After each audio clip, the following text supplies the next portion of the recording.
नाज़रीन अवां ॾिसी रहिया आहियो STV न्यूज़। मां ख़दीजा फ़ातिमा नज़र विझूं था हिमल जी अपडेट ते।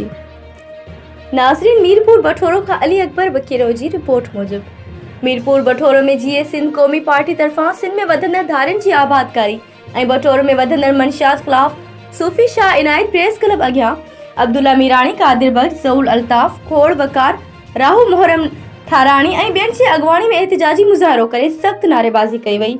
मुज़ाहिरे में जस्किम जे करीम शोरो, अफूर चांग, समाजी अॻवान ज़वार इब्राहिम खोड़ ऐं ॿियनि सियासी समाजी अॻवाननि भरपूर शिरकत कई।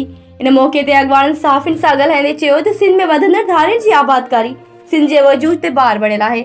अफ़गानी, पठाणनि, बर्मिन, बंगालिन, पंजाबिन ऐं पठाणनि समेत जेके बि धारिया सिंध में आबाद आहिनि इन्हनि खे वापसि पंहिंजे सूबनि ॾांहुं मोकिलियो वञे।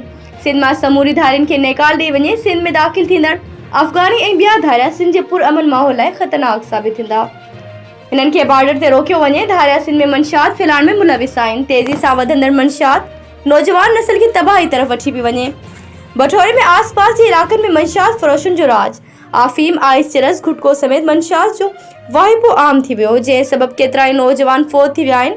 मंशियात वधण जे करे बदअमनी में पिणु इज़ाफ़ो थियो आहे। मंशियात फैलाइण में सगारा हथ मुलविस आहिनि जेके नौजवान नस्ल खे तबाह करणु चाहिनि था।